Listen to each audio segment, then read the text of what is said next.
Imbitasyon ang natanggap ko para maging resource person kaugnay sa mga proseso ng Senado at sa pagkakaunawa ko para patotohanan yung mga sinabi ni ni Congressman Toby Chanco sa Senado at itong mga nagdaang linggo at buwan kaugnay sa proseso ng budget.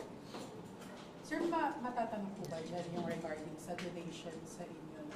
Hindi ko alam kung matatanong man, sasagutin ko dahil nasagot ko na rin naman. Sir, reaction mo na may lumabas na report that the President and the Vice President also received donations from the chapters? Nabasa ko lang din sa pahayag pero hindi ko alam na personal yon. Pero kung sakasakali, kung ano man ang proseso, sinabi ko na, sasagutin namin yun. Pero wala pa naman pinapadala ang COMELEC kaugnay sa bagay nito. Kasi sabi din ni Chairman Garcia, yon ay proseso para sa donor at hindi sa donee. So yung sabi ni Pong Uno na dapat daw sinisilip kayo ni Sabi ko sa insertions. Nasagot ko na yan. Yan ay klarong paglilihis kaugnay sa iso na kinakaharap natin. At nakahanda kaming ipaliwanag yan kung sakasakali. Matatanong yan ang ICI. So there were no insertions? Amendment sa pinapanukala ng mga miyembro ng Senado. Amendment na pinapanukala ng mga miyembro ng Kongreso. Si Congressman Puron hindi siya bahagi nga ng Kongreso pa nung panahon yun, kaya hindi ko alam kung saan siya nagagaling. Sa reaction lang na may 6 na senador pa na ma-implicate sa testimony ni Hernandez. Narinig ko rin yun kahapon, pero hindi pa naman yata nababanggit o nabanggit na ba kung sino. Hindi ko pa naririnig kung sino yung anim.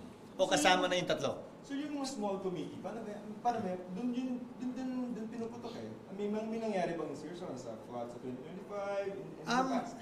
Ulitin ko, amendments ang ginagawa sa Kamara at sa Senado, sa plenaryo man, sa floor man, sa committee man, o sa BICAM man.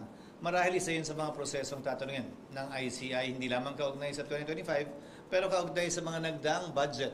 Dahil kung mapapansin ninyo, yung mga sinasabing mga ghost ay puro mga nagdaang taon dahil yung kasalukuyang budget ay ini-implement pa naman sa ngayon. At tatagal yon hanggang 2026. So in practice ba may small committee? Sige, sir.